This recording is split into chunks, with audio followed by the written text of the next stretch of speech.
Warm welcome and very good morning, afternoon, or evening, depending on where you're joining us for this Youth for Youth ICE Summit 2021.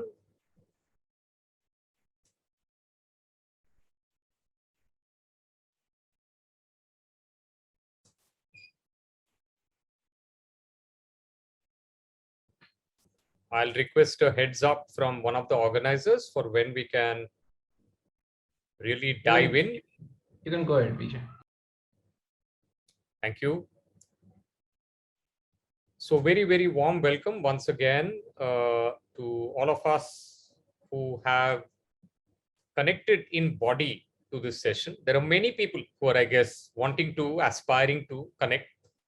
And there may be something more important, exciting, or something that may be keeping them away or distracted or disconnected with their aspirations. So our prayers for well-being for all of those who intended to join, aspired to join, but could not really connect due to various circumstances. That's perfectly fine. And we wish everybody well. I've been following the updates from the Lookup Summit, Youth for Youth Summit. I think last 2 days I meant to log into some of the sessions. However, I could only catch up with the updates, and it's been really exciting to see how there have been diverse perspectives and diverse resource persons, young, energetic, old, enthusiastic, still energetic, joining. And I would like to begin with a very small piece of music for us all to connect to something larger, something deeper within ourselves.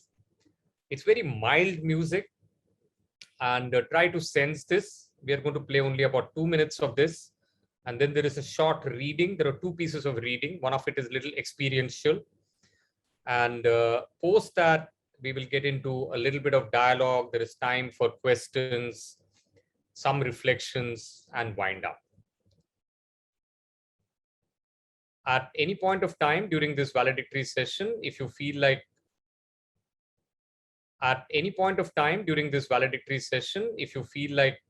asking any question, posting a question, do that in the chat box and or raise hand, and I will be happy to call you out.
And as you're listening to this lovely music, very mild, and these beautiful scenes from nature, you may like to take a few deep, slow breaths full of love and kindness.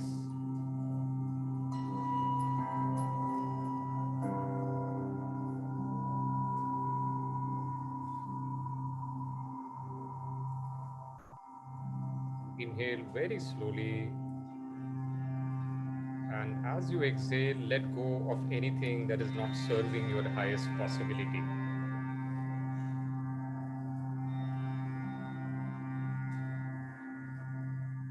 gently slow down even further, whatever rhythm you're currently experiencing.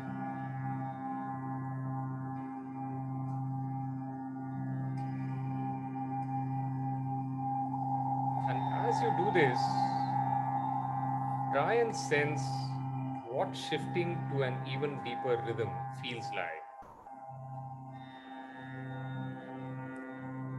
Sense the wavelength of your new inner rhythm. Sense the easing of your presence within this new rhythm. Also sense the relaxation of your muscles, the dissipation of tension, the expansion of your heart, and the softening of your belly.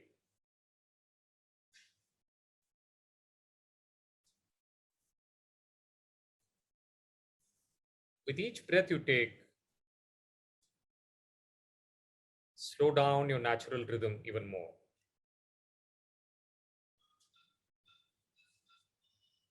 Let go of all thoughts and expectations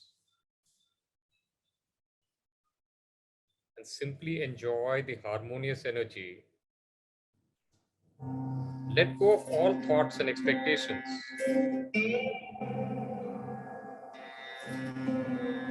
and simply enjoy the harmonious energy that is arising within you.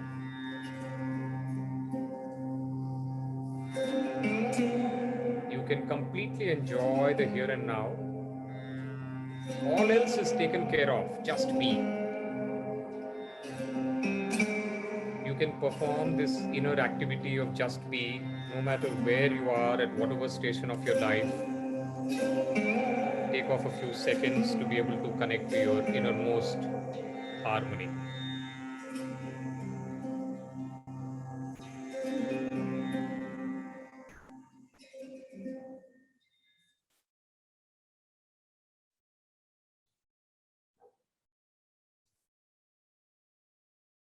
I hope that helped all of us a little bit to connect to something subtle, something essential, something indescribable in words in ourselves. Sometimes we are so often busy with acquiring something, whether it is a new skill set, a degree, a position of responsibility. Probably we lose the possibility of that entirety of that self connect and grounding. This is not to say that we are suffering or we are losing out on something, but we are only talking about a greater possibility to connect to the majesty of one's being while being in the digital world. So today we are connecting across multiple continents, young and old. Anybody who feels youthful can connect today. It's as people say, age is just a number in the mind. And I like to say that I am a co-learner in this space, and I would like to learn from each one of you, hear from many people whose videos are currently sort of disabled. But I hope as we progress in this session, the majesty of their being will trigger the videos to come on as well. So these are very interesting times, and there is great possibility and there is potential, even though in the work from home mode, either it is the employer or the contractor or me myself who's unable to sort of disconnect in some sense and connect to something very deeply. uh, Long after the sun has set, one is still busy, maybe ignoring the nutritional needs, the physical needs, the emotional needs, and the senses are in a sense being overwhelmed. So this is a call to try and see how we can be more empathetic with respect to oneself. In today's world, we talk about being empathetic to somebody else. But how can I be truly empathetic to somebody else when I have not even begun the journey of being empathetic and loving with respect to myself? What does that entail? To be empathetic to myself, to be true to myself, to be authentic to myself. Are we courageous enough to be authentic to oneself? So I would like you all to reflect on this for a moment.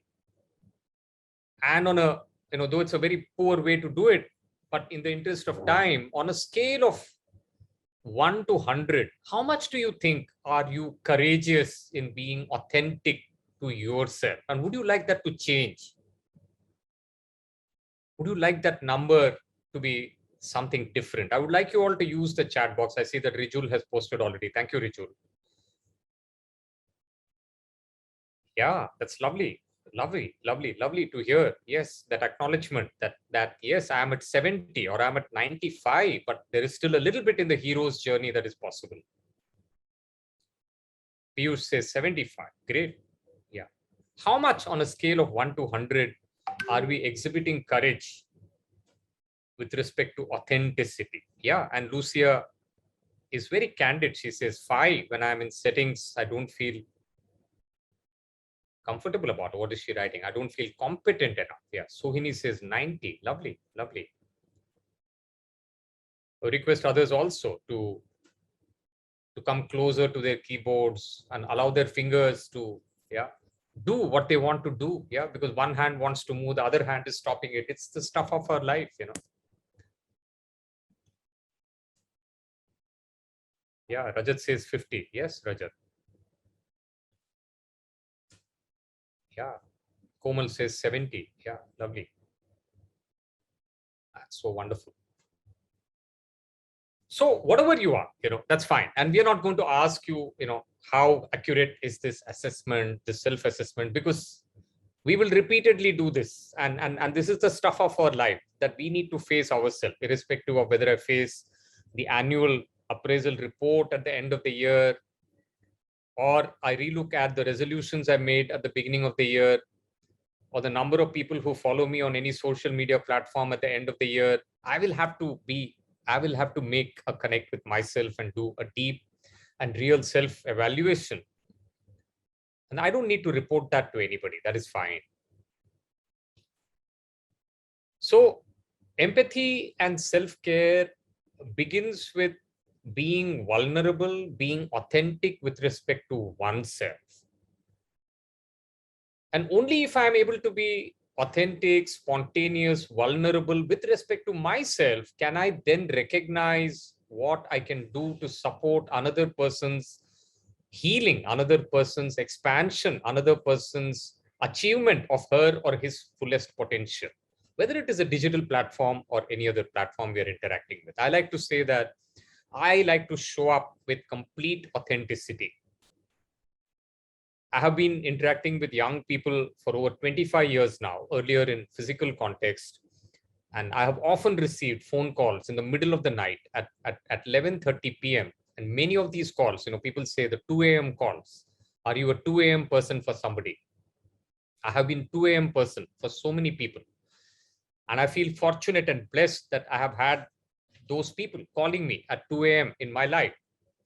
And it has helped me to grow, actually. It has helped me to anchor. It has helped me. It is not that I know or I figured out everything.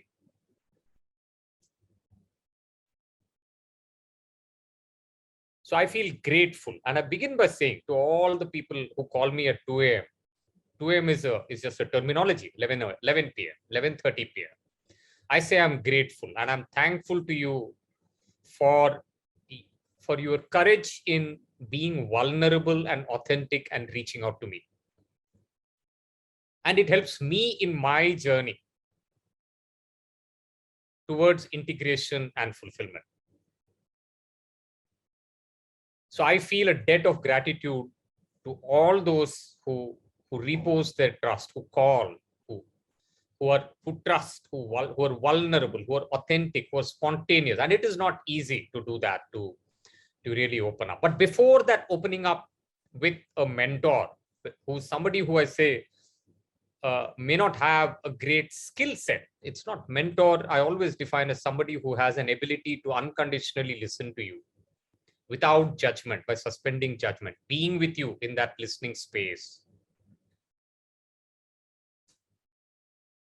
Just being there for you to offer that shoulder, either physically or virtually, without judgment, without expectation. So once one is able to do that, then the healing journey for yourself can also continue. It is not that that healing journey is only for the person who made that call to you, who reached out to you, who did the SOS. I think there is an element, many dimensions of healing possible with respect to oneself. In the Indian tradition, we say there are so many bodies. We say that there is Annamaya, there is Pranamaya, there is Manomaya, there is Vijnanamaya, there is Anandamaya. There are so many sheaths of the body. There is a physical body that is made of food, which gets nourished with food, the Annamaya Kosh. There is a mental body, which is composed of thoughts. Before that, there is a Pranamaya Sharir, which is the body of breath, which is made by the exchange of energy between me and the inanimate universe. Annamaya, Pranamaya, Manomaya, the thoughts. And very often, you are thinking something and your mother is thinking about you, and you call her. And she says, I've been thinking about you, and this is what I wanted to tell you. Right? I've been thinking about you all day, and it's so nice that you've not called me for 2 weeks. Thank you for calling today. There's something very important I needed to communicate to you. So Annamaya, Pranamaya, Manomaya, the body of thoughts by which we are connected. Science is still trying to figure out many of these things through various kinds of photographic techniques and so on. The aura, Annamaya, Pranamaya, Manomaya, Vijnanamaya. It's not scientific body. Vigyan translates as science in many Indian languages, but Vijnanamaya is the subtle body. And Anandamaya is the body of bliss, the bliss body that we have. So long before any illness manifests in the physical body, it first manifests in the bliss body, and then in the subtle body, and then in the thoughts, and then in the breath, and then in the physical. So we can redefine well-being as well-being in all these dimensions. And while we are connecting, today we are connecting on this Zoom call, I invite you all to experience all of us together as a thought experiment, as one energy field together. And I have done this in healing space after healing space, in learning space after learning space. And I said that once the connect is at the level of an energy field, all of us are connected as an energy field. At least we are open to being connected as an energy field. Then the beautiful work can begin. The work in multiple dimensions can begin, far above the key performance indicators with which we will assess what we set out to achieve one-on-one or so on. Far above all the Six Sigma and so on. Because we would have touched, an energy field, which can then, energy can travel both ways. And then it only focuses on giving. If the energy field is not focused on taking, the energy field, each one of these energy fields together is focused on enriching the other, in giving to the other. And once there is unconditional love in this energy field, yes, yeah, Lucia, yes, we grow by giving of ourselves, absolutely. And a little bit, it is like that little drop of curd that we drop into the bowl of milk, right? And there is probiotics, right? And then you have a whole bowl of curd. So all we need to give each other is that little bit. It's not important how much you give. But in giving, you open up the portal of receiving. Because a person who is not open cannot receive this abundance of love that wants to flow into him or her from everywhere in the universe.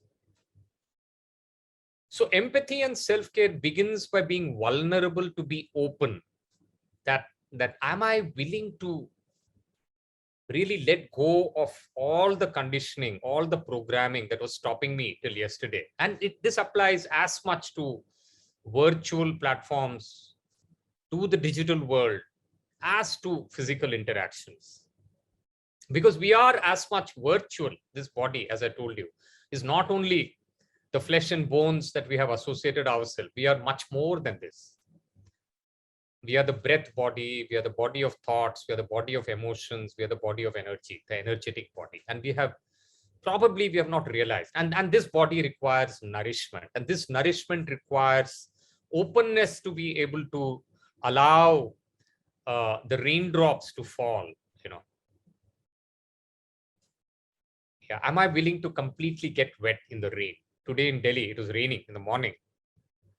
And I was out for a meetup with people, with 92 people with whom I have been on a virtual platform for several months now. And it was so beautiful to get drenched completely in the unconditional love of the rain, October 17, 2021. Yeah. And initially there is a resistance. What will happen if I get wet in this love that nature is bestowing on me?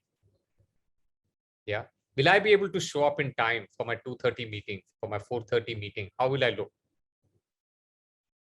Yeah. It's okay. It's okay to be drenched completely with all the gifts that nature wants to bestow on us. It's okay to let go of the mask, which I think so far has been serving me so well.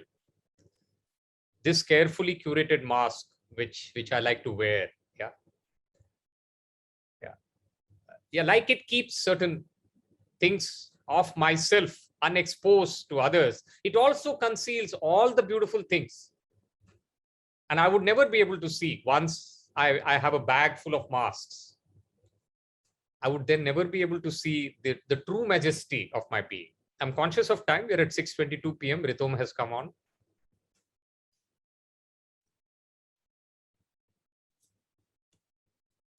So let's do this little reading. Are all of us okay with a small reading? Please use raise hand feature on Zoom.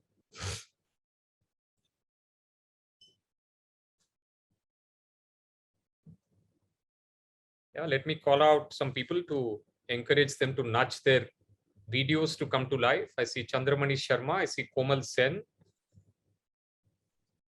Would love to see videos from different parts of the world. Susan Reynolds, Kapil Tomar and Shivani. Yeah, please try and see if your bandwidth permits you to allow the majesty of your being to be displayed on video.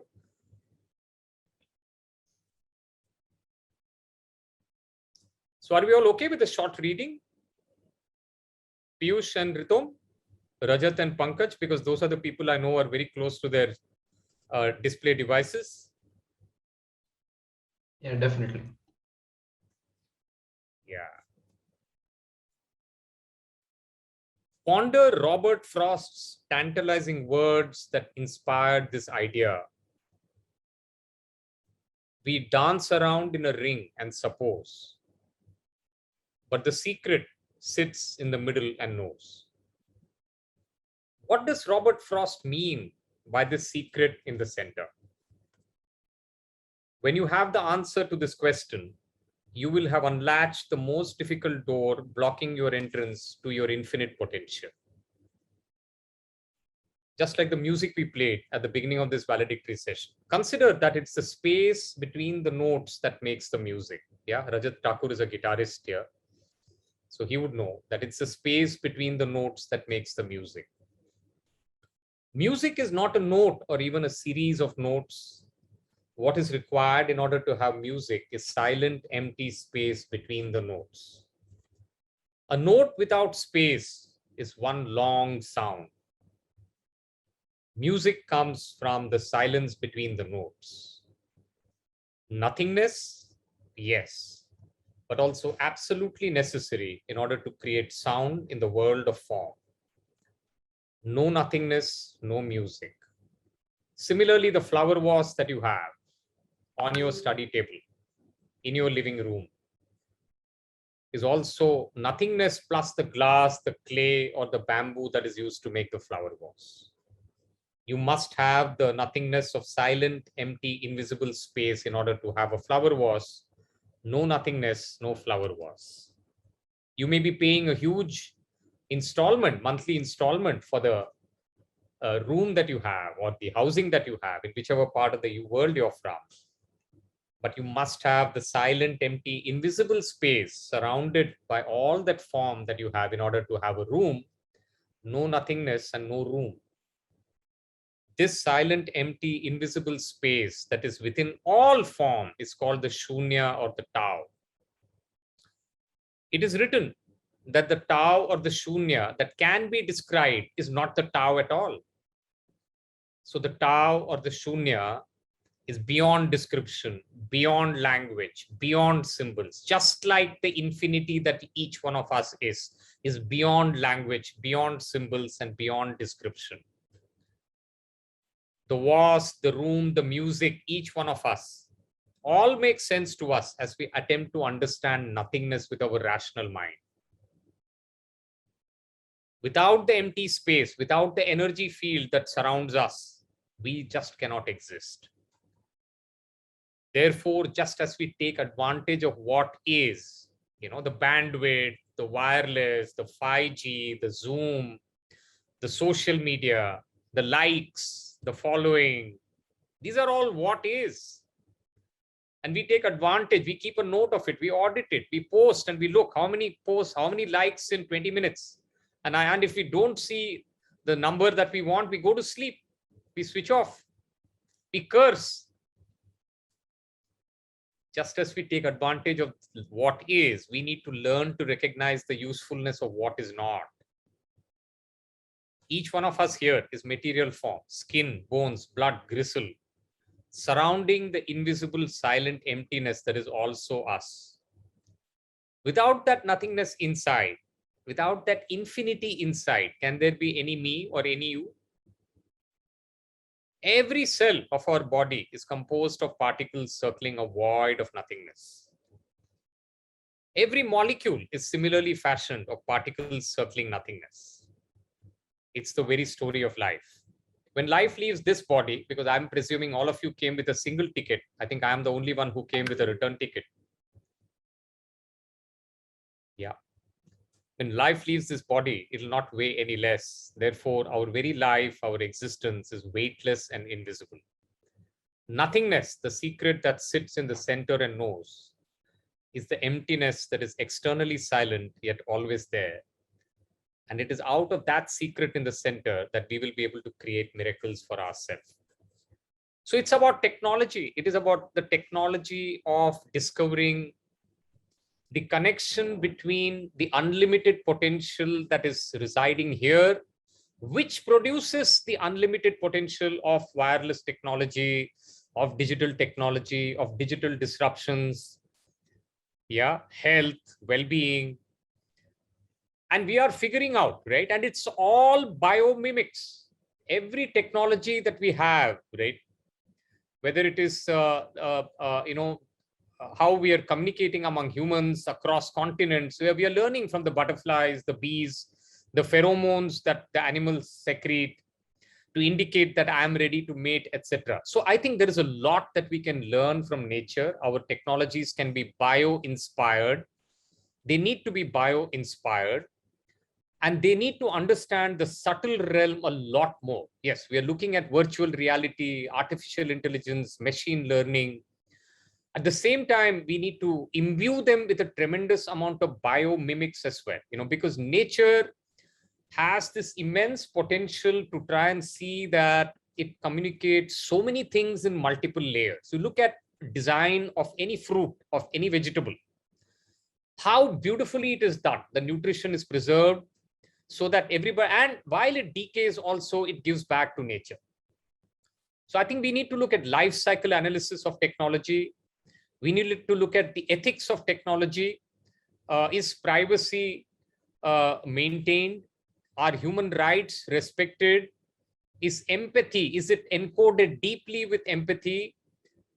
Is there a respect for all kinds of ethnicity, race, gender, sexuality? So these are some questions we need to really deeply ponder upon. in our journey. It's about skill set. Of course, it's about skill set. It's about developing newer technologies. Yeah. So let me look at the chat box. I'm presuming there are some questions. I don't know whether we have a hard stop at 6:30. Ritom will tell me. The session is supposed to go to 6:30, but if you wish, we can continue for 5-6 minutes. Yeah. So I hope there are some questions. Yeah. So Rijul asks, in the social media world, how can we be true to ourselves when everyone wants to be perfect? Yeah. So who's this everyone, Rijul? Society. Society. Youth, society, general, I would say. Yeah. The perception, basically. Yeah. So one needs to be, I think, one needs to begin by being kind to oneself, and therefore one can be kind to others. And in pleasing others, I will never be able to really be comfortable with my own skin. So I need to be able to, I can't please everybody. It is not possible. And if I'm not pleasing myself, I'm making only a show of pleasing others, because I'll be miserable in the process. So I guess it's good to begin with oneself. And then this radiates this natural frequency of being in harmony, right? So when we look at, I think I had several conversations with the Lookup team. So it is about being in harmony with the multiple identities that we have, right? So there is a physical identity, there is a mental identity, there is an emotional identity, there is a personality which is carefully constructed. But I always say, your neighbor's dog knows you better than your wife, even. So there is so much intuition in the animal world. In the plant kingdom, there is intuition. If there is a happy home, the plants grow better. If there is music played in the home, JC Bose spoke about it, that if there is music, plants love music.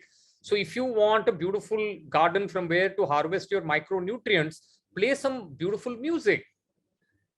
So, but I have to begin with myself. So that was one. The second one, I'll come back to Rijul's second question, but I think there was somebody else who was asking, what if we feel tired or exhausted to give? Do we feel like that because we haven't actually showered our vulnerability to others, and instead we were a pillar for somebody else? Not exactly, Lucia. So I guess there is, we are tired or exhausted to give often because there are certain tools that drain quite a bit. There are, either there is too much of something that we are doing that is adding to certain kind of toxicity. Now there are so many tools, so many devices that tell you, right, how much you have walked and how much you have been active, and have you been very sedentary. And technology is still learning to figure out whether we have been truly authentic or not.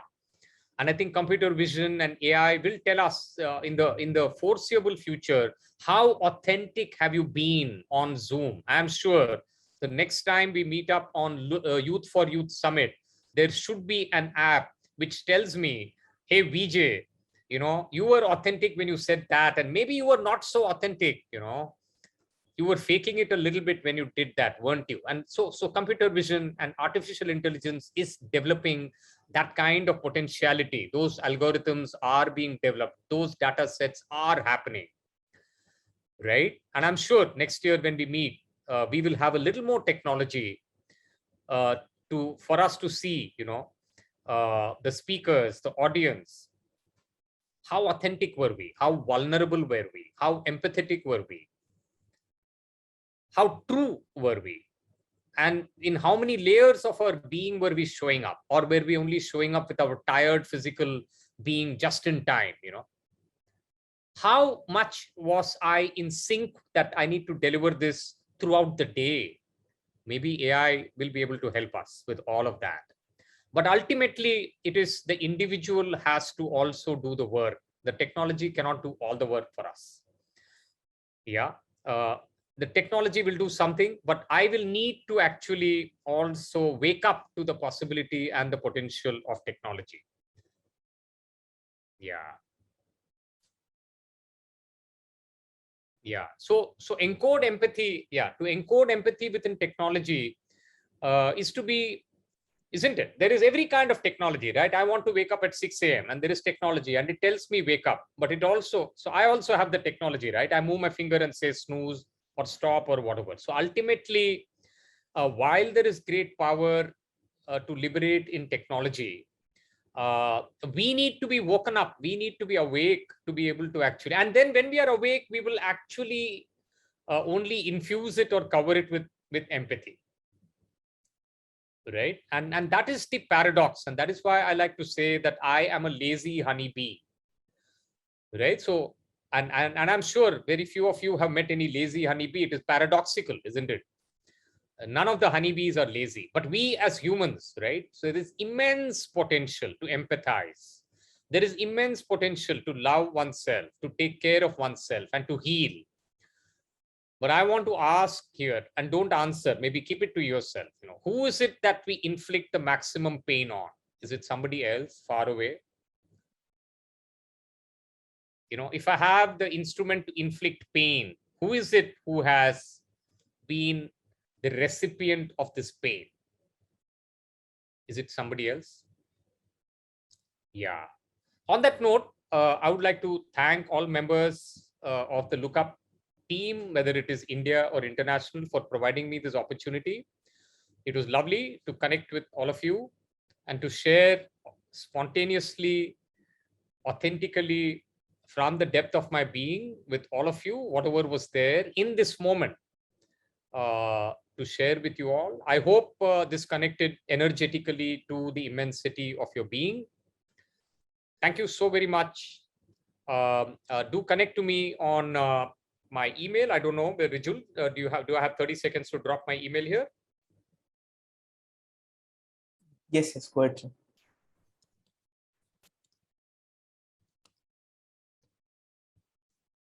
And those of you who are interested can look up at this well-being initiative, which has been